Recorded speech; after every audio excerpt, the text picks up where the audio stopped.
you ever been in love? There's someone in my life now who, maybe it's chemicals or maybe it's pheromones, but I want to be with her all the time. Is that love, or do I just have a problem? Why can't it be both?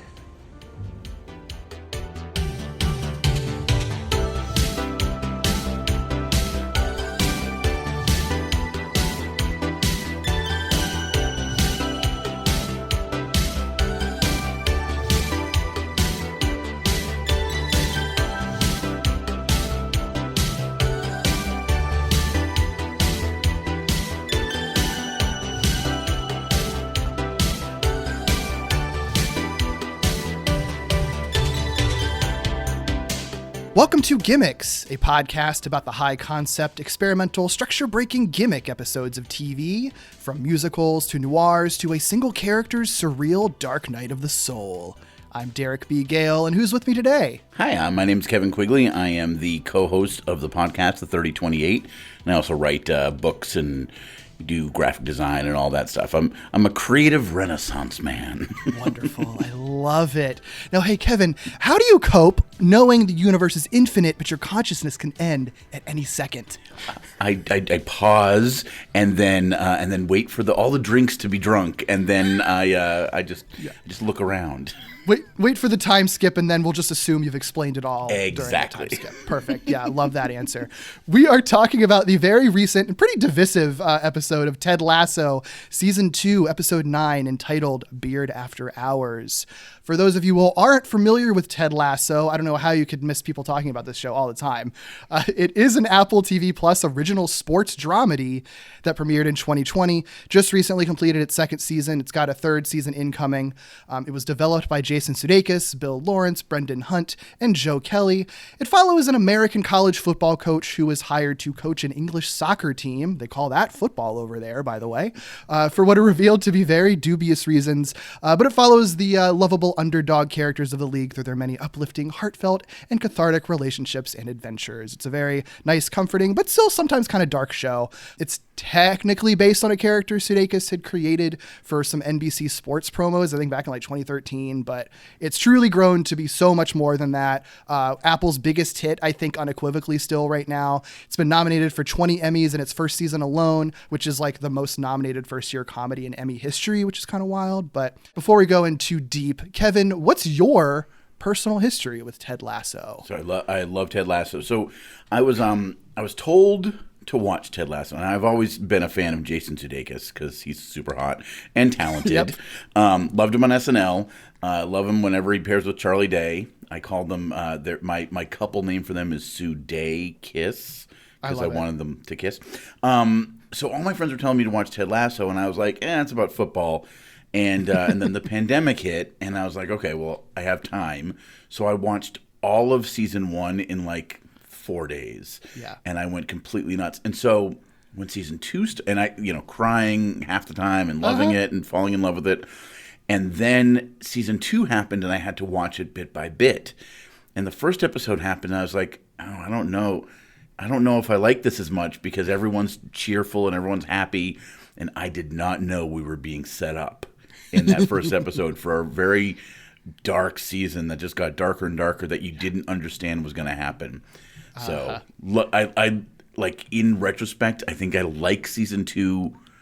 I respect and like season 2 better, but season 1, like if not for season 1, I wouldn't have that feeling. Sure. Yeah, there is something very special about season 1 that I don't think any season of it will ever live up to, just because it's such a surprise watching it. It is so funny to me that like the discourse around season 2 at first was like, oh, there's like no conflict, everything's fine. And it's like, oh no, this shit gets really dark this season actually. So dark.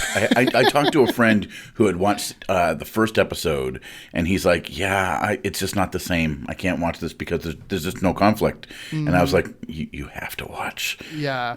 Yeah. It's funny. My experience with the first season was similar too. I didn't watch it when it first came out, but only just heard about like critics and people whose tastes I trusted or aligned with talking about how good it was.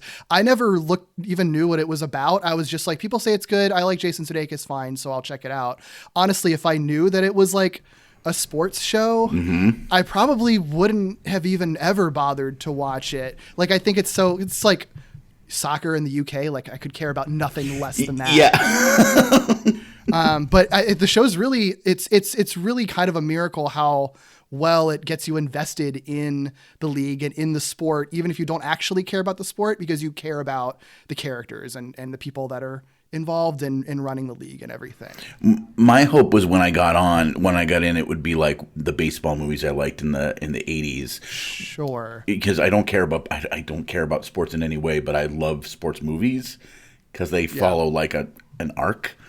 And but so I was hoping it would be more character based than sports based, and it absolutely was. Yeah, 100%. Yeah. And what's really interesting about the show too is that I think this episode in particular kind of speaks to something that I really like about the show, is that even though it is a streaming show and they're very short seasons and very like heavy arcs, I think the show is still a lot more episodic than a lot of streaming shows are. And so you get episodes like this that are like a true kind of classic standalone, kind of obviously with some ties to like what's been going on in the season, but it's a true standalone in sort of an old school way, in a way that I think I was very surprised by how people like didn't seem to get online. Like, have you never watched television before? I don't understand, but It was so strange. Like I read the AV Club. Unfortunately that's sort of falling apart right now, but I read the AV Club and the guy who reviews Ted Lasso has always been sort of on board with it. And then this episode came on. He's like, this is one of the worst things I've ever seen. I don't like this. This is like, why would this? He actually was like, why would an episode like this happen?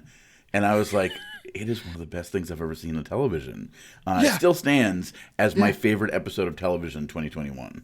No, nice. It's definitely high up there for me too. Yeah, I think it's really fascinating. Honestly, this episode is sort of a main reason why this podcast really happened. Oh. I had the idea for doing a podcast about like high concept episodes.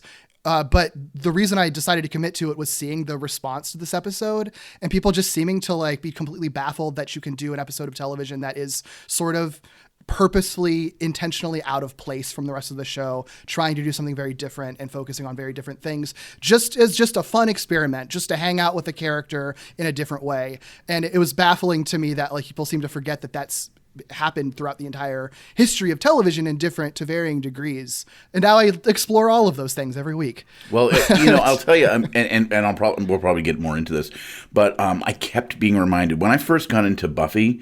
I got in season 3. My husband got me into season 3, and I started watching it. And then, like, the second episode I watched was the Zeppo, which is the one where Nicholas Brendan, Xander, jeez, the one where Xander like had his own adventure. Even though like world-ending stuff is happening, he's having his own smaller adventure parallel to all this. And I was like, that's brilliant. Even though I only kind of knew what the show was about. And so I love episodes like that, and that's almost exactly what this episode was for me. Yeah. Absolutely. So like the genesis of it, I think, is really fascinating because again, we're in the age of streaming. Obviously network TV still exists, but like the things that get talked about are streaming shows that are heavily serialized. So there's a lot less and less opportunities for episodes like this to exist, I think. But the reason that this episode happened was kind of almost by accident. When season 2 was originally being plotted out, they intended for it to be 10 episodes like season 1. Season 1 was really successful, so Apple's like, hey, with your season order, we're going to throw in 2 more episodes because we'll give you more money to make more. Obviously, like one option would have been to just sort of stretch out the arc of the season, which I think might have been a mistake, and they instead went with what I feel like is the better option by just having 2 kind of standalone episodes where you can just kind of hang out with the characters. So they got a Christmas episode and then they get this episode, which is an episode focused on Beard and is like a homage to Martin Scorsese's After Hours, which is such an odd thing to do, but I love that they did it. Have you ever seen After Hours? No, and I own it. Here's the thing: is I love Martin Scorsese, and you'd think that I would have seen this at some point. My husband, who does not like Martin Scorsese, only likes this Martin Scorsese movie. So we've been meaning to sit down and watch it, and I was going to watch it in preparation for this episode, and I just haven't been able to. But it's basically it's a guy sort of going through a sort of wacky dark night of the soul, right? Yeah. Yeah, so I hadn't seen it before this episode, and I watched it for this.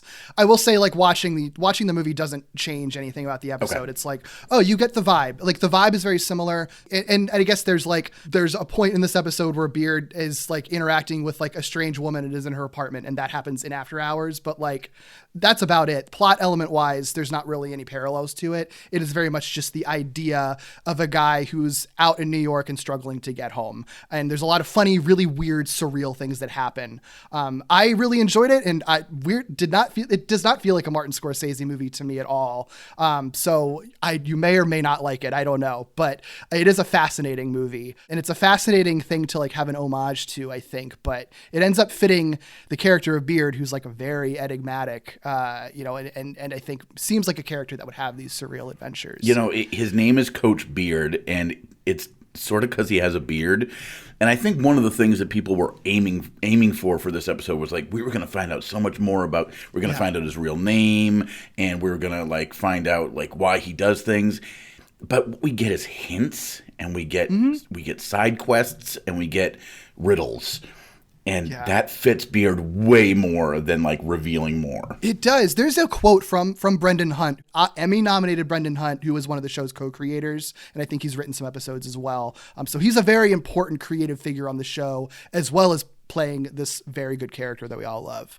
But like he said specifically that like they were setting out to do an After Hours homage, so it would just be surreal adventures, not a real character study. He said, we never thought of this as an episode where we find out a lot about Beard, just that it was an episode where we put Beard through something. And that's what happens. He just goes through stuff. You get to see how this very strange, weird character would react to these surreal, weird things. And that's really kind of enough. It's so weird because you see him interacting with Ted more than anyone else. And so basically you see him through Ted's eyes, and he's sort of like this, he's sort of like the super ego to Ted's id, I guess, in a little bit of a way. And so he's strange, and when he's like, what his emotions are because he wears them on his chest, or on his sleeve, but you don't know anything deeper. All through the season he's been in this relationship with this woman named Jane Payne, and it seems that she's bad for him because of how he's talking about her. And I don't know if that's redefined in this episode, or if it's not defined at all, or if it's reversed. I don't know. It's very interesting. It is, and I think that that's a thing that people took issue with this episode, is that the episode doesn't give you an answer or a stance on a lot of these things in Beard's life. It's just giving it to you, and you can kind of decide how you take it. And I think that that's kind of hard, and I think kind of unexpected. And I think especially for a show like Ted Lasso, which has a pretty good pulse on like mental health and like how relationships should be treated, like in a way that I think people really like a lot, for an episode to not really give you a clear stance on whether or not this relationship with Jane like is toxic or abusive or good or bad. Like, it just sort of gives you what Beard thinks about it, and then you kind of have to decide for yourself. I think that that's really challenging in a way that the show often isn't. Right. And I think because Beard questions his relationship, and he questions, at one point he says, all the happiest moments of my life are when I was single. But I also like Jane makes my life more interesting, so he doesn't even have a handle on his own relationship, and that concept plays far more into the larger structure of the season than you think. And what's fascinating to me is that because this was an addition episode, they didn't have it just feels like it plays into the themes of the season so well that it doesn't feel like it lifts out, Yeah, because this whole season is a lot about like what is going on internally and how people aren't really necessarily communicating or dealing with the sort of things that are going on with them internally, or misinterpreting the things that are going on both externally and internally, and how that ends up like negatively impacting people around them. And this episode is exactly that, and we don't get any answer for it, but we it's clearly happening, and sometimes there aren't answers for it. You yourself just kind of have to figure that stuff out, Yeah, does Beard hate himself? Or, does he think he's worthy of love? Does he not? Does he want to be in love? Does he not? Like, it's so like I know we're going to get into this, but the flirting he does with this strange woman who is she unnamed? I don't remember. I think I think she's just like the woman in red. The woman in red, and he flirts really well, and she flirts really, like he definitely has a way with other people. You think that he's not going to because he's so quiet and closed off, but he at one point in the episode says he listens more than he talks. Yeah, and that's the key to his entire character.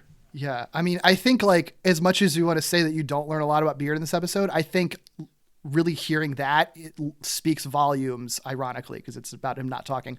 But I think that actually clarifies a lot about his whole role in the show and everything. Oi, mate, there's you. I believe it is. Wicked. You coaching football. You are a legend for doing something so stupid. I mean, it's mental. They're gonna murder you. This is a bit of news from the other side of the Atlantic. AFC Richmond announced the hiring of their new manager, American football coach Ted Lasso. You're an American who's now in charge of a football club despite possessing very little knowledge of the game. Oh! I know that AFC Richmond is going to give you everything they got, win or lose. Or tie. Right, y'all do ties here. Did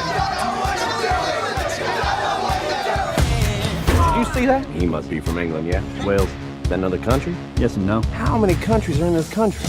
4. Like it or not, Richmond are changing the way we do things. And from now on, that way is the Lasso way. Hey, look, this car's got an invisible steering wheel. What you're doing is irresponsible. This club actually means something to this town. You don't think I see that every day out there on the streets? Are you kidding me? I think that's what it's all about. Embracing change. Same thing! Being brave. Your decision to bench Jamie was a masterstroke. I don't think we're allowed to talk like that at work anymore. You got no fear of the underdog. For me, success is not about the wins and losses. It's about helping these young fellas be the best versions of themselves on and off the field.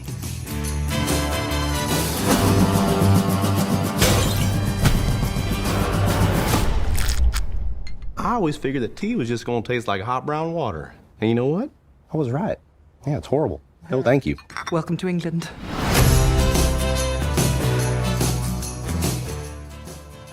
I think like in terms of just like structure wise for the season, I think it's kind of interesting. Crow creator Joe Kelly had said that their goal for the standalone episodes, so both the Christmas episode and this one, was to sort of position them between when shit goes down and is about to go down. So like the sort of natural point when the audience might be reflecting on the season thus far because there's events that might be coming up or that have just happened. And in this case, the episode specifically takes place after there's been this like huge, devastating loss, game loss, not like person loss, the loss of an important game. Also alongside this like really nasty public confrontation between Jamie Tart, who's one of the players, and his dad, which comes into play in this episode. And I think that's sort of interesting because it's like you sort of start this episode off in a really kind of melancholy place that, again, most Ted Lasso episodes don't start off with. And that sort of tone, even though this episode is often very funny, that tone really does continue throughout it. Like Beard is a very haunted character in this episode,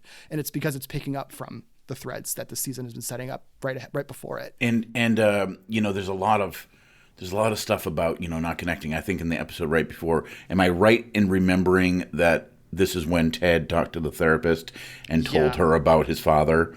That's like how that last episode ends. Yeah. So like Beard doesn't see this, and we don't know if Beard knows about Ted's father. Right. And so Ted is like putting on his front of cheerful and happy to Beard. and so Beard's doesn't know that he's just had this breakthrough. So it's very interesting because he's coming back, and last thing he does before he leaves Ted is flip him the bird, and it's playful, but it's also like you don't know that what Ted just went through. Yeah, well, it's like both of them really could have used each other right then, because both of them are going through shit, but they think that they are better off not, I guess, in that moment. Yeah, and I guess like in terms of the episode itself, it's just worth calling out. Like this is something that might come up when we're talking about it anyway. But another thing that I think sets it apart that might have been divisive for people is that it was meant like shot to be almost feel like a very different show. There's a lot more handheld camera work. There's a lot of these like intimate and up close like shots that the show doesn't really ever have. Like the show is shot pretty normal. Like there's not really a lot of artistry in how it's shot. And then this episode very much is, in a way that I think could be kind of off-putting to people when they're not expecting it. Yeah, I mean the show invites you to into its weird world. And so not to bring up other shows that are were so good at the time and now we can't talk about as much anymore, but there's an episode of Louie, 2 episodes where Parker Posey takes him on this journey, and it's so well done, and she's so good, and she might be suicidal and she might not be, and I kept getting that vibe from Beard in this. Like he was both the Louie character and the Parker Posey character wrapped into one. That comparison, as much as it sucks to have to bring him up, like that comparison makes sense because a lot of that show was very surreal a lot of the time, like intentionally. So there definitely is sort of similar vibes to the best parts of that show. I would fully agree with that. I think I also like that they did really commit to honing in on Beard and like not letting any other characters really show up in it. Like they talked about, I think Brendan Hunt talked about in one of his interviews about it, that like there was a point when they were going to start intersecting other characters and maybe have fun with showing off like bits of other storylines. Like Sam would appear and he'd have to be covering up for like being out with Rebecca or something because their secret relationship is going on.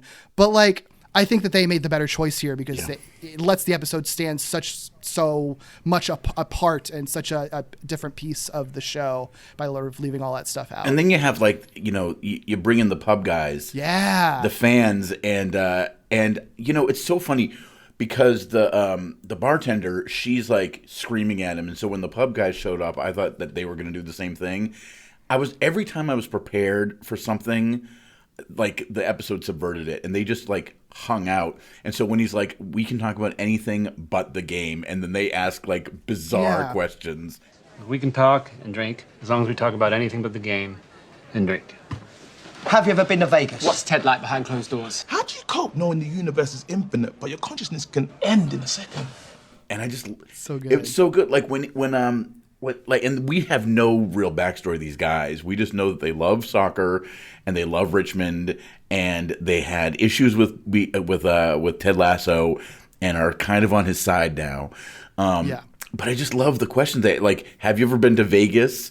What's Ted like in real life? And then the question that you asked at the top.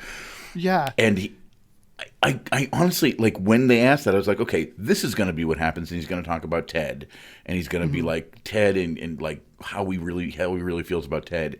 And then he dismisses it. He's like, Ted's a guy, just a guy.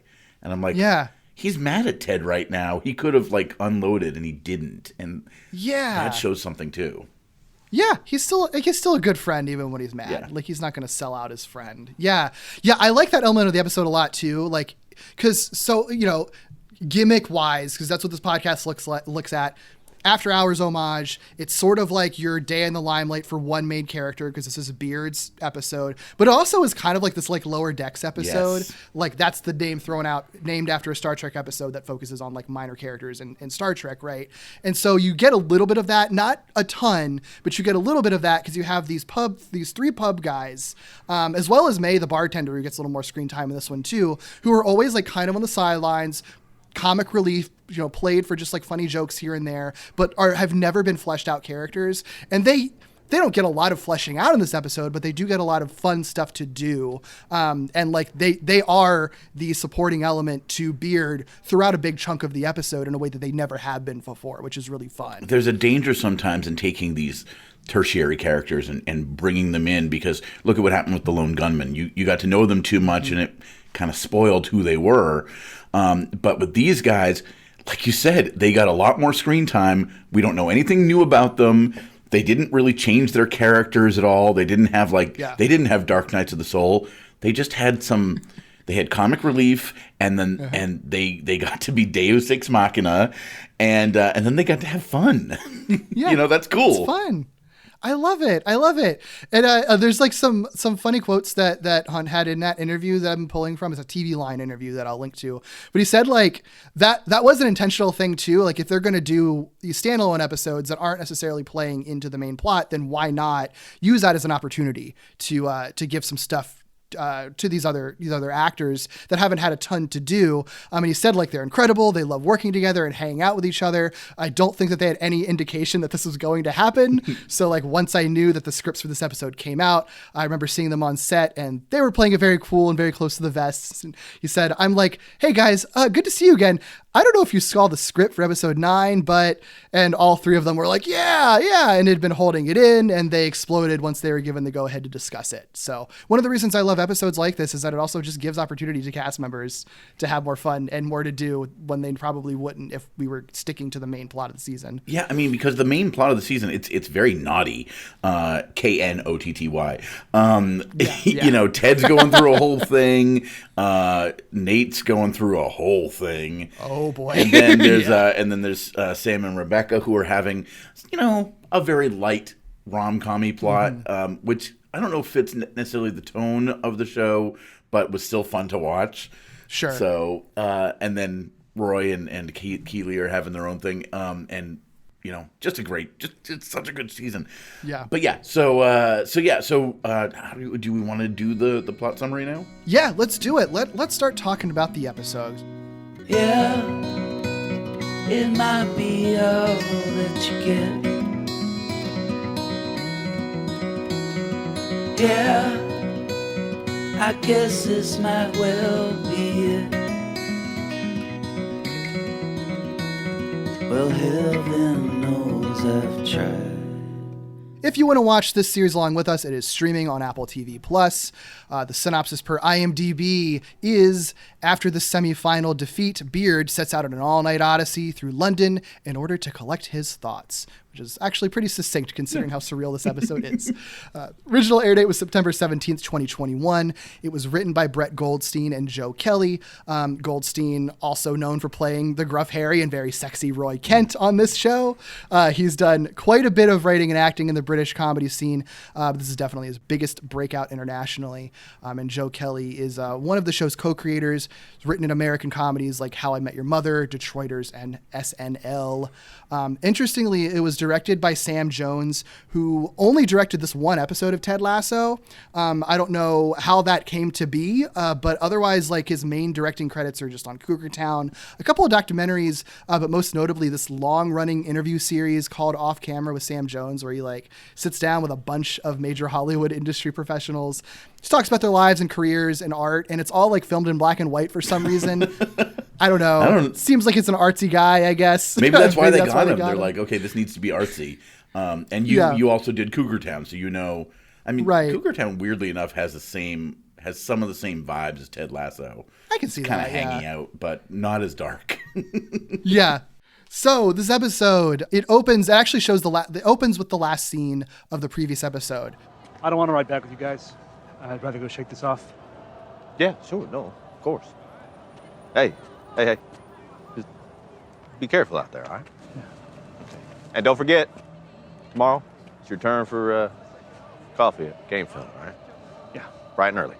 And then we see opening credits that are different opening credits from the normal show because they're replaced by Beard on the Tube with an alternate version of the theme song that's performed by the Wilco frontman Jeff Tweedy. It's very somber version of the theme song too. And this is there was a different theme song for there wasn't necessarily a different theme song, but there was a different opening for the Christmas episode. Yeah. Claymation, which was kind of neat. Yeah, so they're kind of like calling out like, yeah, these are different ones, we know. But he's just sitting there on the tube and everyone else is like rushing around him and he's just sitting there like just staring and it's really, really good. So it's very interesting. Yeah, there's definitely a sense of like isolation and loneliness, like right off the bat from that, I think, which is kind of his whole journey in this. So he gets home and after like hearing / dreaming / hallucinating that the sportscasters, oh God, let me see if I get this, pronounce this right. Thierry Henry, I think is how you pronounce his name. Henry, yeah. Thierry Henry, cool. God, nailed it. And Gary Lineker, who are like famous sportscasters. I wouldn't have known if they were, but apparently they're famous. Are talking specifically about Beard being bad at his job on TV. Coach Beard is Ted Lasso's number 2. He's supposed to challenge him, not just be a snivelling lackey. Look, Gary, the man has no va-va-voom. Does anything say sad single man more than a chessboard coffee table? I know I'm French and expected to say things like this, but I hate Coach Beard. Shut up, Thierry Henry. You can interpret it as being Beard kind of in his head, and this is sort of the first indication that he has very low self-esteem. So he's tries to run away from that by going to the pub. And this is when we get some of the conversations that we referred to earlier. So we learned that like Beard and his girlfriend Jane have just recently broken up. We broke up. Shocking. She accused me of being jealous. Me. Because I told her it's hard to know where I stand, which it is, because she never says I love you. Did you say it to her? I did. And she didn't say it back? She did not. Oof. Thank you for helping me relive that. And like we implied, they've had this sort of rocky relationship throughout the whole show so far, to be honest. So it's kind of unclear exactly where they stand right now. And she sends him some texts showing her with a neon cross and invites him to come out with her, which will come into play later. But yeah, and this is when he starts chatting with the pub guys, Baz, Jeremy, and Paul. I wrote those. I still don't remember. I will forget that those were their names. I have no idea. Baz might stick, but that's about it. Yeah. The cool thing about the text is that she basically says, I'm at a club, you should come out and club with me. It's very obvious that they've broken up, but I don't know if Jane has boundaries at all. And Beard, I think, tries to, but Jane is a very interesting figure in his life. In the same way, I don't know if it's the same way that Ted is, but he basically surrounds himself with these people who he basically makes his entire personality conform to what they want to do. And so that's another reason why this episode is so important. Yeah, that's a really good point. And I think it sort of comes into play later with where he ends up at the end of this episode involving her. Mm-hmm. So that's important to keep in mind. So the pub's closing because it's late, and the pub guys suggest that they go to this private club called Bones and Honey. I love that name so much. It sounds like such a pretentious club name. It's such like a 2020 kind of name too. Any ideas? What about Bones and Honey? As if. Private club. Very swanky, impossible to get in. Yeah, I heard they once turned away Cher. Would you believe they did such a thing? They accept the challenge. They like roll up in these borrowed scarves, caps, and blazers from the pub. Love the whole look of I love their look from these lost and found clothes. It's so good.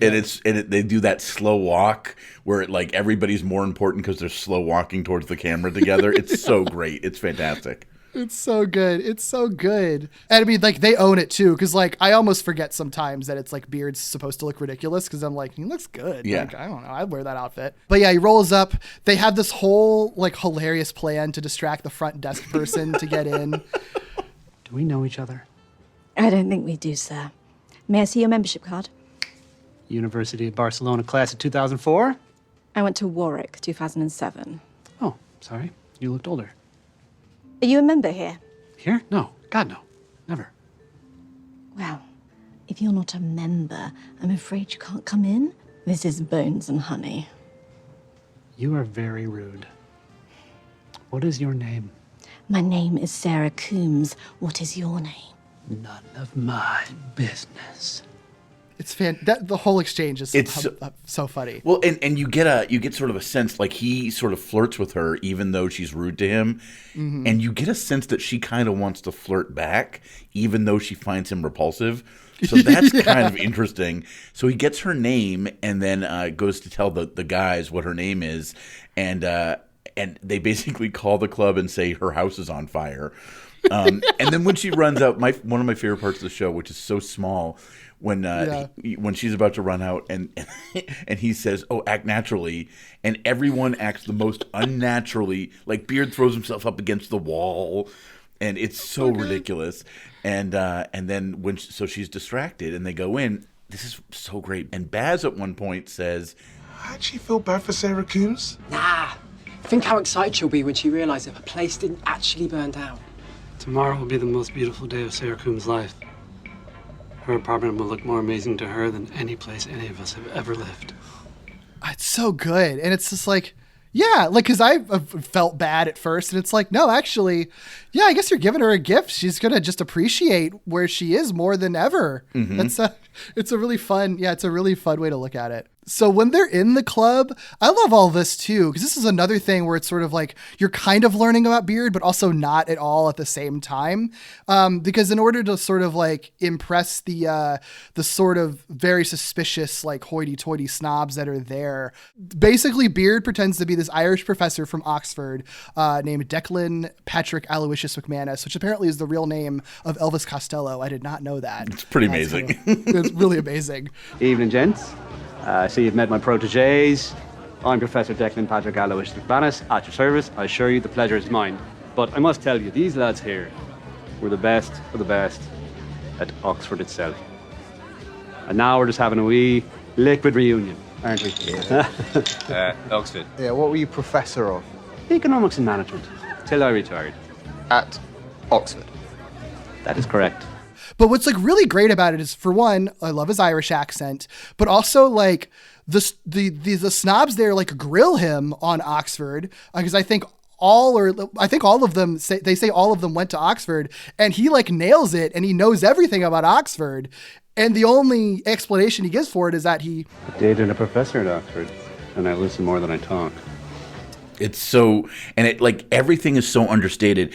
One of my favorite things about this episode is how conversations don't end declaratively. Sometimes they just end like this. He like says this, and then we just have to accept that, and he moves on. Yeah. It doesn't like there's no follow-up questions, and I love that about this episode. With many of the other episodes, there's some sort of definitive things, like when people talk and they're like, okay, we figured this out, and this is just like, okay, you just have to accept that that's the truth. Yeah, there's no character who's like, wait, what? Yeah. Can you explain that, please? Like, no, everybody's just, no, that's just the universe that we're in for this one episode. No one's asking any questions. Right, and it's Beard too, and he's so enigmatic that you accept it too. I also want to point out, so you pointed out that Roy Kent is extremely sexy and hairy, and I worried, I don't know if I worried, but I did. I worried a little bit for a while that I liked this episode so much because of my massive crush on Beard. He I think is my absolute number one hottest guy in the show, and so I worried that I liked this episode so much because he was the focus. And I watched it again today, and I was like, no, it's just a really great episode. Yeah. But his unkempt sort of I love it. Odd attractiveness that appeals to very specific people, I think, me being one of them, plays into this. Same. His eyes are really good too. Like he has amazing expressions. Yes. Like, which is so important for a character like Beard, who is not a character that talks very much. He communicates so much with just like a look, and not just in this episode, just like throughout the entire show. Yeah, I remember that like when he's on the tube at one point, like this kid is staring at him because he's so isolated, and he turns to the kid and just like stares at him, and then the mother's like, okay, he's like a werewolf or something. I'm terrified, and that's when he gets off the train. I just love it. Yeah, it's an amazing glare and also very hot. Very hot. Very hot. So most of this episode is just Beard kind of going somewhere, and then we see where he goes, and it's weird pretty much for the whole rest of the episode. So in this case, he follows this beautiful woman in red who's at the bar, and just kind of ends up in this like really creepy but really cool room that's like really dark. It has a bunch of TVs with lava lamps on it, and there's literally jars of honey that are also candles, and I think have bones in them because it's bones and honey. Like, it's cool, sure. This I'm here is for what it. this is what a strange club would look like in my mind. Sure. Yeah, it really. I mean, this is when the surrealness starts kicking in, like for real. And he starts getting like visions of Henri and Lineker again.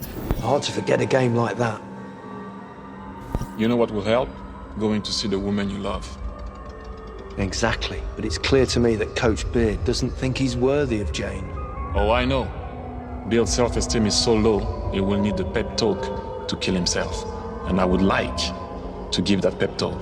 Shut up, Thierry Henry. He would need a pep talk even to kill himself, and I'd like to give him that pep talk. Yeah. Which is like, Jesus Christ. Yeah, this is like, you don't expect, like, especially after last week's episode where Ted talks about his father killing himself, you wouldn't expect that line in this about him. And so it's so dark because Beard is really like, even though he's being aloof and flirty and fun, he's also still dealing with like, what is my worth here, and do I even have worth? Yeah, it's really dark shit, and it's not a thing that he really gets over in this episode either. Mm-hmm. It is a thing. I'm very curious, like, where, you know, if the show sort of continues this thread with him in the future, and if maybe this episode will feel differently later on, because I have to imagine that like this isn't the last we're going to be hearing of his issues. Mm-hmm. So yeah, it's really interesting stuff. While he's in the room getting these like terrible visions, he like rips his pants, he yells about it, he gets kicked out of the club because he's sort of causing a scene, and while he's outside, he encounters this mysterious woman in red again. She offers to fix his pants at her nearby loft. So then we get another, this one feels the most like it comes directly out of After Hours, because there's like multiple moments where the main character in that movie ends up in like the apartment of like a very strange woman, and just like nothing makes any sense pretty much. So he gets these like amazing sequin bell bottoms from her while she's fixing his pants. It's so like she collects her ex's pants. And at one, so she's like, I'm gonna fix your pants. Take your trousers off. You're not in charge of me. I'll give you something to wear in the meantime. People come and go from my life. I've always kept a pair of their trousers. This rack is like my memoirs. These should fit. Whose were these? An old lover. Where is he now? Dead. And I gotta say, for a minute, he's just in his underwear. Good shit. It's all good shit. And then she basically takes his pants and gives him these sequined bell bottoms, which have stars on them, and he just puts them on, and without a thought. He doesn't, like, I just love that he just does that. He goes with the flow. Yeah. It's so good. And then, and so he's talking.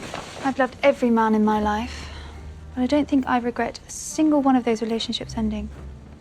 And all my happiest memories, I'm single. It troubles me. And then something unexpected happens. Her giant boyfriend, who looks like who's the guy that plays Drax in Guardians of the Galaxy? Oh, Dave Bautista. He looks like Dave Bautista with a beard. Yeah. And he's hot. Everyone on the show is hot. And he's all muscly and huge and bald, and he's like coming to get Beard. And at one point, like, he's sitting there and the guy comes in, and the woman just looks at him and says, Oh, don't mind him. He's just a little jealous. Open the fucking door. You're a dead man. Run. Like, So good. It's so good. Yeah, and then like the kind of like synth like electronic music kicks in for this great chase scene. Mhm. It's fantastic. Like, and it's such a turn from the kind of like intentionally meandery kind of vibe of the episode leading up to it.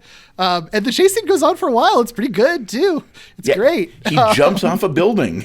Yeah, he literally jumps off of a building. They even do the whole like vanish as a bus drives by thing with him. Yep. And they don't comment on it. He's just like, I still got it. Like, you were just in an action movie for like 30 seconds. It was rad, and now it's back to the episode. Cool. Okay. Yeah, because a woman complains about him on the bus, and she's like, he didn't tap in, and so they have to kick him off the bus, and so then he's just sort of walking by himself. He goes into this hotel.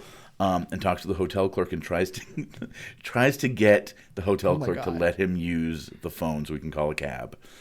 And the hotel clerk is psychotic. Yes, I've lost my phone and my wallet, and I'm just trying to get back home. And what would you be using my personal phone for, sir? Booking a cab? Nope. I'm not falling for that. Oh, I'm not trying to trick you. Exactly what a trickster would say. I would just go through my own account, you know? That's how it starts, isn't it? First you book a cab, next thing I know you've geo-linked my phone to your network, and all of a sudden you and fake Melania have downloaded all my bank details and you're using my identity to shift more poppy seeds to your own private island. No, not tonight. I've been in this game too long now. What game? You won't touch my phone, because in seconds you'll have my mother's maiden name, all my cryptocurrencies, not that I have any. Next thing I know, my hard drive is being confiscated by MI5 for illegal images that you've tricked me into downloading. Oh, no.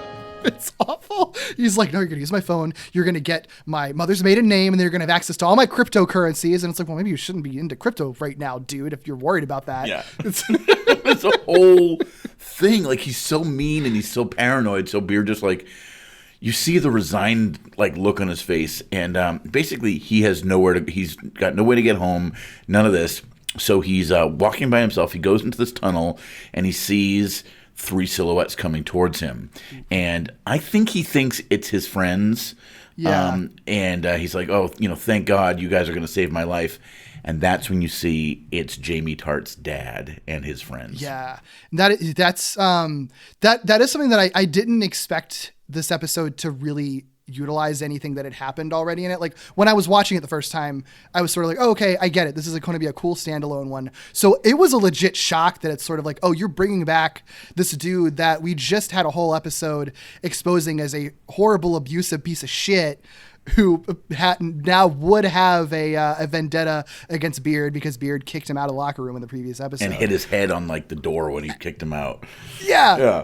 And it's such a great turn too, because like that whole moment in that previous episode is such like a triumph for Beard, because it's like he gets to display power over this like shitty human being publicly and kind of humiliate him. And now it's turned right around where the dude gets to enact his revenge, like when Beard's at his lowest point, which is really tragic. And it's really brutal because they really beat the shit out of him. Beat the shit out of him, and it's a slow motion fight. Throughout the episode, one of the like little tags in the episode is you see this giant blue moon in every sequence that's just hanging over everything. And so here, the song "Blue Moon" plays, and it's played by Marcus Mumford, who does the original version of the theme song. You saw me standing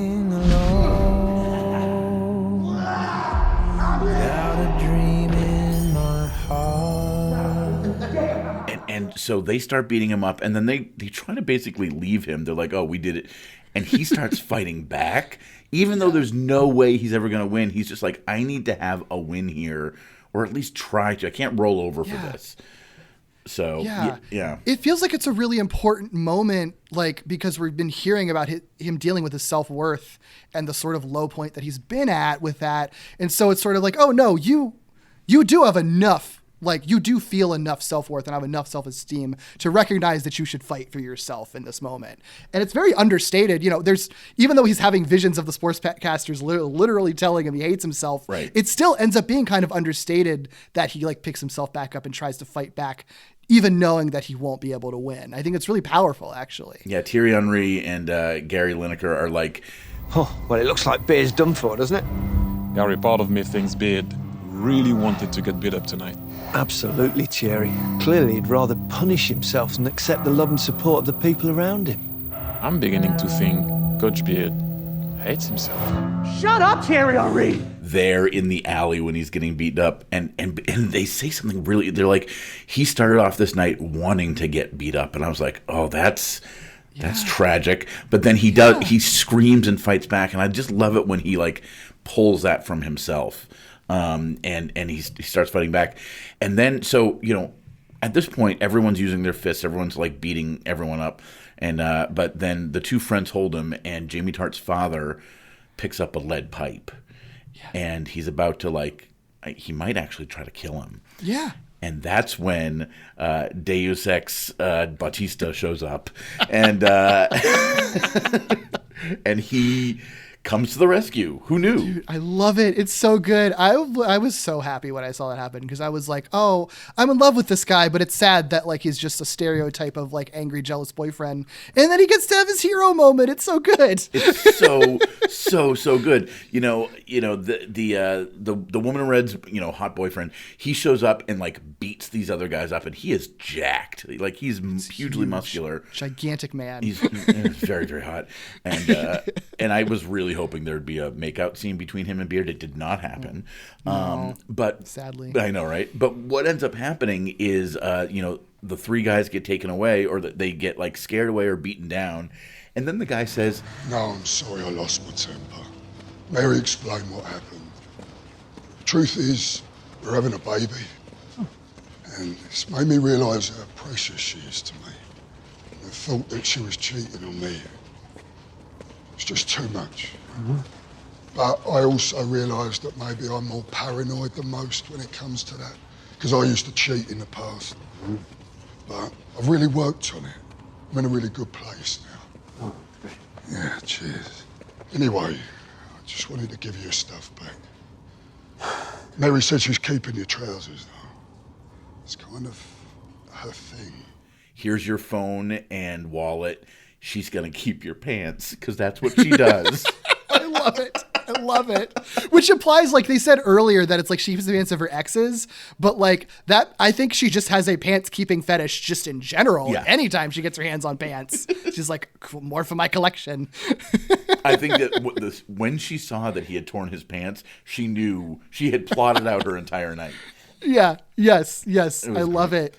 Oh man, it's amazing. The other thing too, I hadn't mentioned, but like in addition to in addition to the wallet and phone, like the giant guy also gives him his keys back, which he dropped during the fight. And that's like a recurring thing in this episode, that he's constantly like dropping his keys. And we never like see him drop his keys either. It's always like, you don't think about it, and then someone is like, oh, by the way, you dropped your keys, which I think it leads up to a thing, but I think it's also kind of an interesting, like, symbolic, I think, point of him not being able to make it home, maybe? Yeah, no, I've thought about that. Like, he can't make it home, or he shouldn't make it home. Yeah. Because home is not where he needs to be right now. Yeah, because if he's at home, we've seen all he's going to do is wallow. Right. I like that. I like that take on it. But yeah, once Hunky, should be Beard's boyfriend, leaves on a tiny scooter, by the way. I love it. It's so good. It's such a wonderful, unnecessary but beautiful little detail. But when Beard checks his phone, this is like a big point of contention for me, I think, because so he has like a shit ton of messages from Jane. It's like 52 messages and missed calls. The first messages you see is that she's finally telling him I love you. And so, obviously he's going to react like, oh my God, she finally said it and I wasn't here to respond. And he's scrolling through and it's like she was clearly spiraling because he didn't respond all night. And he gets all excited about it. He has these beautiful, miserable streaks. That's like A+ acting. I love you too.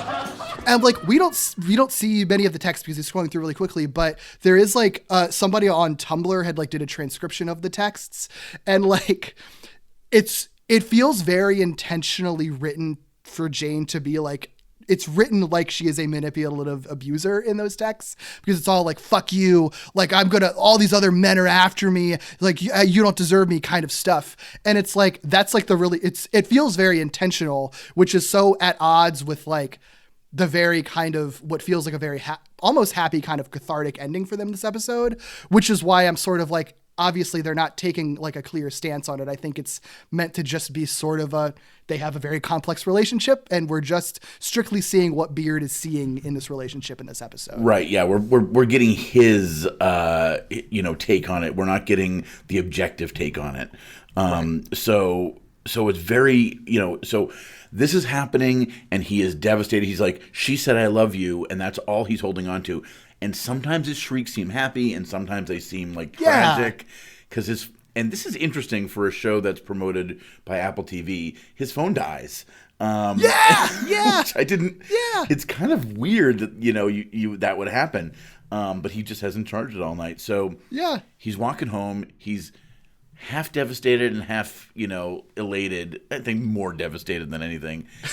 And that's when these things just keep happening to him. Things he set up throughout the night that were set up to be bad things are now starting to come his way. Yeah. And there's after that fight, when he decides, I just realized something. When he decides to fight back is when all of his fortunes turn around. Oh my God. Oh my God. That's so good. It never occurred to me until right now. Yeah, me either. Yeah, so it's like the moment that he has to recognize that he does have self-worth and he's worth fighting for, that's when suddenly things go. I mean, even in his perspective, because there's like one more thing that seems like a bad thing, but it turns out to be a good thing that happens to him. But like, yeah, no, that's so true. Oh, that's so fascinating. Interesting. So basically he's leaving he's walking home, and that is when the boys, the pub guys, Baz and the rest, show up in a limo. What? And they have this they're like, yeah, we hit it off with the guys from Bones and Honey. They don't know how to play pool. We do. We sort of hustled them, but then they found out we weren't from Oxford, and they still wanted to hang out with us. They were really nice guys in the end. And so bad at pool. We told them who we really were, and they still invited us to their country estate for Easter. I don't know what I'm going to wear. I love it. Oh, they had so much fun. It's so nice. Yeah, so they have so much money, they decided to get a limo and just ride around town. It's so amazing. So Beard, so they drop him off at his house, and Beard writes down an address and gives him them cryptic instructions. It's like, and this is more of Beard's riddles. They're like, take this and bring it to someone and to the strange address and tell them that Beard sent you, and that's it. And they go on their way. Yeah. And then so they leave, and then Beard puts his key in the door, and his key breaks. Yeah. Oof. And it's like, I mean, after we've been seeing him drop his keys all night, I think it's sort of like, and that it feels like, regardless of any symbolism, it feels like the perfect dark comic beat to end that running gag on. And he's just like, and then that's not even the worst of it. Then the monsoon starts. Yeah, and he doesn't even have an awning to stand under or anything. It sucks. And he screams again. Brendan Hunt gets to scream so much in this episode. It's great. I love it. It's so good. And so he's screaming and he's running. He's looking for shelter.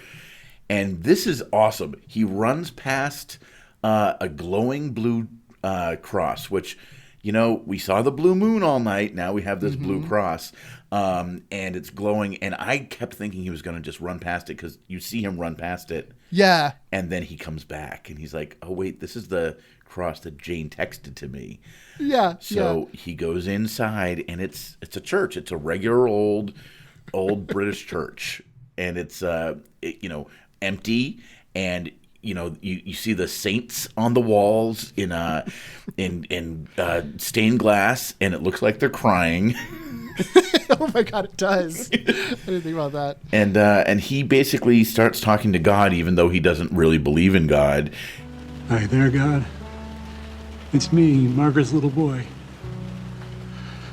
Long-time listener, first-time caller. And I know you're probably busy because you got bigger fish to multiply and then fry.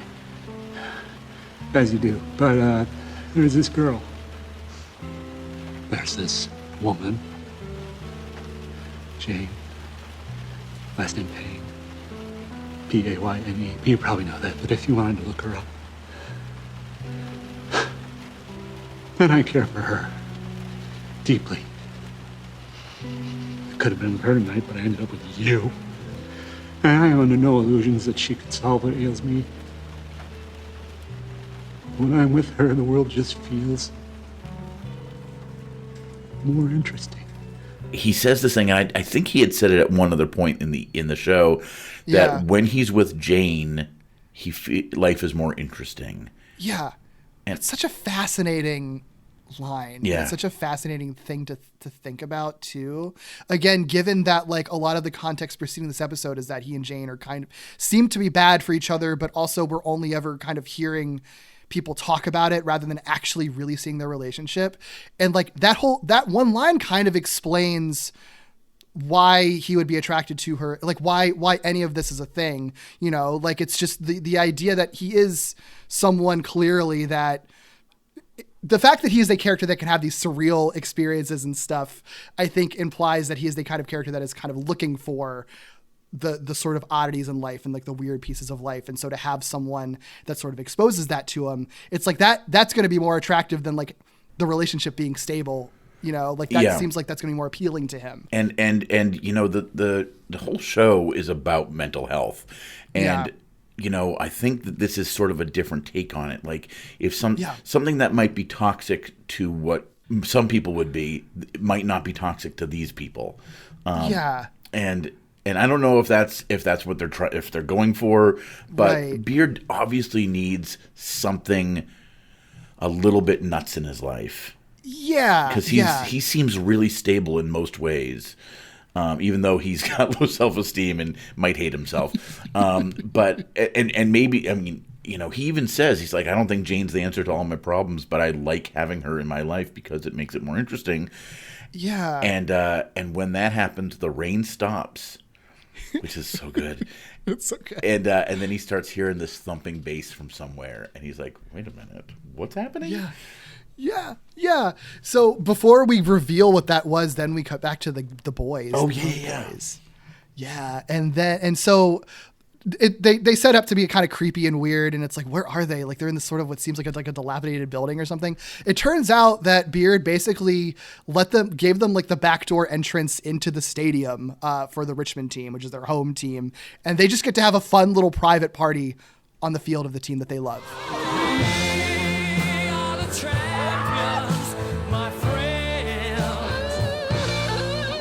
Run around, they kick soccer balls into the goals. They're like, it's the happiest night of their entire lives. Yeah, it's so good. It's like Beard gave them like this beautiful little gift for the night. I love it. It's just a night, like, I don't think there's even like deeper meaning in it. I think it's just like giving characters a nice thing to do. It basically, I mean, I think it's like sort of a pre-catharsis. You know, they're having this completely, you know, because these are characters who, even more than Beard, we don't know anything about. Yeah. So all we know is that they're happy, they support Richmond, and we just want to see them happy. And they kept getting happier and happier throughout the episode. And then they get this, like, massive thing that Beard just gives them as a gift. And so you're sort of set up here to be like, okay, I didn't know if this was like, okay, happy, and then now we're going to get something darker, or happy, and now we're going to get something even better and deeper and richer for Beard. And that's, I think, what happens. Yeah, because what happens, I would have never expected this to be how this episode ends. Nope. But so in the church, I'm unclear if it's like in the back of the church or like in the basement or like an attached building. I don't think it matters. It's like exists in its own little pocket dimension. There's just this whole extra nightclub with a rave going on in it in the church. It's beautiful. It's fantastic. It's so good. It's beautifully lit. There's like this sort of like blue and purple color scheme to it. That's just like amazing. Like everything is gorgeous. And then like Beard is just like, okay, I'm home. And he just lets loose and he dances. And it's amazing. So it's like the first thing he does, so he goes in and he sees this rave happening, and I was like, what is he going to do? And the first thing he does is take off his jacket to expose himself a little bit to the world. And then he immediately walks through the crowd and gets on stage and starts dancing. And it's awkward and bizarre dancing. It's beautiful. It's beautiful. It's amazing. Like, this is when the tears started coming to my eyes when he started dancing. I was like, he needed this so bad. Well, it's like you felt that, right? When it's sort of like you've been, I feel like everybody's had those moments when they've had so much stress and pressure for such a long time. And like, you just need to let loose in some way. And I think like, it's different for all people, but like, I've had that, I have had that experience where it's like, you just need to fucking go on the dance floor, just get fucking blitzed and dance your heart out. Don't give a shit what you look like. Just fucking dance to loud music and forget the whole rest of the world for one night. And it is such a cathartic feeling, and you really feel that in his dancing in this episode. So something interesting to know about Brendan Hunt is that before this show, one of the things he was known for was doing this play in which he hula hooped the entire play.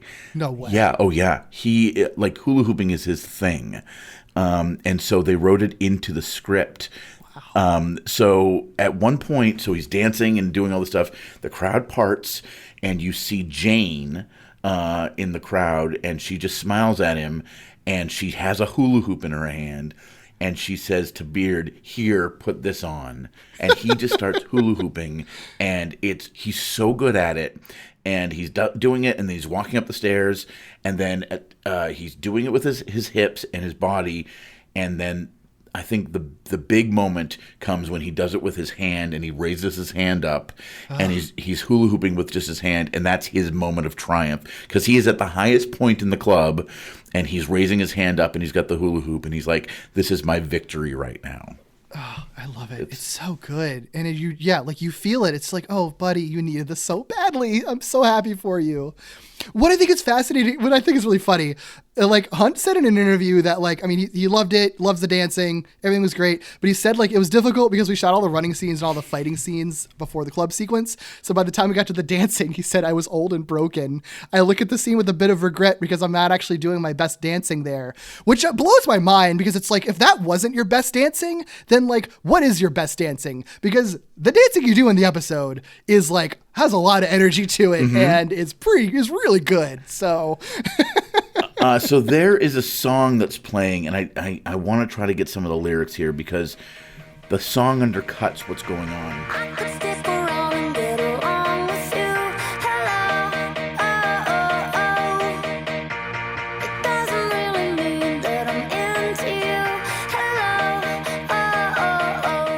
Music plays a big part in this episode, and so he starts dancing with Jane Payne, and they're looking into each other's eyes, and it's very intense. And the lyrics, there's this song called "Hello" by Martin Solveig and Dragonette, and it just says, I'm just here to I think you're cute, but you should really know I just came to say hello. I'm not the kind of girl to get messed up with you. I'm going to let you try to convince me. I'm getting dizzy. Just enjoy the party. So the lyrics seem to say this isn't real. It's a momentary thing. It's catharsis, but this is not an end. This is not a solving. This is just hello. And even as they're dancing and having this big moment of release, it's definitely not the end of their story. I like that a lot. And I think that makes me feel better, like knowing that, because that's such an intentional song choice, right? Like it has to be. That makes me feel a little better about all of the Jane and Beard stuff in this, because I think that really does clarify, like, no, we're not making a stance on whether or not their relationship is good or bad. Just that, like, regardless of anything, this is just what Beard needed in this particular moment. And if it happened to be that he needed to be with the person that may or may not be good for him, she's good for him in this moment at the very least. And they clearly still have shit they probably have to work out in their relationship and have to determine if their relationship is good for them. Maybe she is a toxic person to him. I don't know. It doesn't matter in this moment, because right now he just needs to have a person like her who can help him just release and dance and not thinking about the bullshit in his life right now. It's interesting because one of the very first things that happens in the episode is she texts him and says, "I'm out at a club. I think you need this." Yeah. And she was right. So that's interesting, because even though, like, throughout the entire season, you see him and her, like, at one point, someone actually comes up. It's Higgins who comes up to him and says, "I don't think that she's good for you," and is trying to sort of bond with Beard. And he says, "Thank you so much for trying to do this, but I need to work this out on my own." And so it's really interesting that we see these moments where it's obvious she's toxic, but it's also obvious that she understands him in a way that nobody else does. Because Ted was just going to go out with him and try, do things the Ted way, and he didn't need the Ted way tonight. Yeah, it's really, the complexity is really interesting, and I do think that kind of speaks to like another reason why I think this episode is just kind of divisive. I think even if you're totally buying into surreality, is that a word? I think it might be. Maybe? I don't know. The buying into how surreal it all is, I wouldn't blame people for maybe being a little uncomfortable with this, because if you have been really feeling like Jane is an abuser, then it's sort of like, was the episode siding with it? But I think like the complexity of like, the things aren't always black and white in real life. That's how people end up in complicated relationships when they don't know if they should end the relationship or not, Like Beard is such a weird, enigmatic figure that like I think you said earlier, maybe it isn't toxic for him. Maybe this actually is a good relationship. We don't really know, and the episode doesn't answer it. The episode never answers it. And basically what happens is, we go back to a normal day. The next day he shows up. So that after they're dancing, it cuts to Ted and Roy and Nate, and they are. This is mid-season, so everybody's still sort of buddies, and Ted basically wants to rewatch the play from last night, but everyone's like, we don't want to watch that again. We know we've seen this over and over. He's like, yeah, but we need to show it because sometimes every once in a blue moon there is a game so awful, so dog shit. Haunting. Catastrophe of epic proportions. That the only way to watch it back is at 10 times the speed and with the Benny Hill theme music playing under it. Here we go. That's so good. It's so good, and it's so funny, and everyone's laughing except Beard, who did not go home the night before, by the way. Right. As we know, he sits down. He has the coffee for everyone. He sits down, puts his hat down, and props his legs up on his desk, and he still has the pants, the bell bottoms. Yeah. Oh, it's so good. Which is sort of like, if you were like, was this whole episode a dream? Obviously it's not. Nope. It happened. He's got the pants. And it fits being the guy who listens but doesn't talk very much. That's, maybe he's sleeping. Maybe he's listening to them talk. Doesn't really matter. He pays attention, and that's the thing is that we have this whole episode where he has like these like bits of wisdom and this huge adventure, and he's not going to talk about any of it. Yeah. And so we don't know, like, so kind of cast Beard, all the Beard that we've ever seen, we cast them into a completely new light because we don't know anything that's happened in his life. And so if this is a night that is, for any other character, this is what they'll be talking about for the rest of their lives. And for Beard, it's just like, I'm wearing these pants now, and I'm not going to comment on it. Yeah. And he's got like scratches and bruises on his face and everything. And everybody's just like, that's just him, I guess. Like, that's just how Beard is. Maybe he has these adventures every single night, in between every single episode. And we don't know, and we probably never will know. I kind of hope like they don't do a sequel episode to this, because I like the idea of this just being like, you're one peek into Beard's life, and it's still not enough, and you're never going to know more than what you already know. Right. In fact, I think the showrunner said that there's going to be a third season, and then that's it, right? I don't think it's clear. I think they planned for 3 seasons, but it's not but I don't think anybody ever expected this show to be as popular as it is. So I don't know if they're going to commit to saying that it's going to end after the 3rd season yet. Right. We'll see. We'll see about that. I'm very intrigued to see where this goes. If they're going to pick up any threads from Beard. I mean, the next season's definitely going to be about, in my opinion, whether or not Ted's version of mental health is the right version or just his version, or if his current enemies are going to be his friends again, or if his friends are going to be his enemies.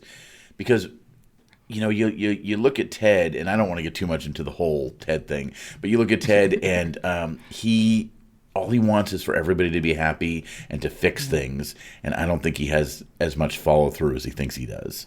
Yeah, I think so. I think we've seen some of the consequences of it. And I think like even we haven't really seen him directly try to do that with a character like Beard, but like his way of doing things wouldn't work for Beard. Right. We see in this episode, the dude just operates on a totally different level from everyone else, you know? Yeah, I mean, that's why when we start the season, you know, everyone's like cheerful and happy, and everyone, you know, he goes into Rebecca's office and everyone's like, "Oh, Ted," and that's that false sense of security. Yeah. Because, and I don't know if they did this on purpose, but you know, it's you come from a position in the first episode of season 2 where a lot of people binged season 1 and had all that good feeling and that memory of that without sort of remembering that there are a lot of darker points too. Sure. And so they start this first episode, and I think it's playing to what everybody's memory of season 1 is, sort of this saccharine, everyone loves each other, you know, kindness is a gift sort of thing. And you had to start there because things are going to get dark very quickly. Yeah. And this episode, even though it sort of like was put in sort of later, it really speaks to all of that. Everyone's going through something, and Ted doesn't know because Ted just is going through his own stuff, and he's not really fully, you know, connecting with that. And so everyone's going through stuff that Ted doesn't know about and that nobody else knows about. So this is an episode that basically says everyone is having a singular journey, and we don't know anybody fully. Yeah. Oh, I love that. Oh God. That's such a good summation of like this episode and kind of the season in general. Oh, that's beautiful. I love that. Oh, thanks. Well, that's such like a good universal note to end on, but do you have any other closing thoughts or anything we left out that you want to touch on before we wrap it up? I need Beard to be in a gay relationship with Ted. Oh, seriously? Right? I mean, Yes. I know everyone's all like Ted and Krim. What's his name? Trent Krim. Trent Krim. Ted. No, I don't want them in a relationship. They're good friends. There's so much slash fiction written about Ted and Trent Krim. Didn't know that, but not surprised. Not surprised. I just want Ted and Beard to be like together. Anyway, that is that. So I had a lot of philosophical thoughts, but I also just want to see, Beard be shirtless all the time. I mean, sure, yeah, and pantsless as we see him in this episode. What a gift! But that leg, that little bit of leg, that oh boy, what a gift! Anyway, well, if anyone wants to also thirst after Beard alongside with you, where can they find you online and all the stuff you're working on, Kevin? So, like I said at the start of the show, I am a co-host of the 3028, which has mostly been a Disney podcast. We're sort of gearing towards broader pop culture and themed entertainment. Nice. So there's that. I also write books. I have some books available on Amazon, and I am a graphic designer. Please hire me for all of your graphic design needs. You can also find me on Twitter at Kevinently. Wonderful, wonderful. We can find me on Twitter at Derek B. Gale or on my other podcast, Walloping Web Snappers, a Spider-Man podcast, which does deep dives into every Spider-Man cartoon ever made, and Falling with Style, an ongoing Pixar movie marathon, a monthly podcast that dives into every Pixar film chronologically. You can also follow this podcast at Gimmicks Pod on Twitter and Instagram for some extra goodies, and email me your questions, feedback, and corrections to gimmickspodcast@gmail.com. Please rate, review, and subscribe to this podcast on all your podcast platforms. Until next time, friends, keep being weird. You're alright, but I'm your darling to enjoy the party. Don't get too excited, cause that's all you'll get from me. Hey, yeah, I think you're cute, but really you should know. I just came to say hello.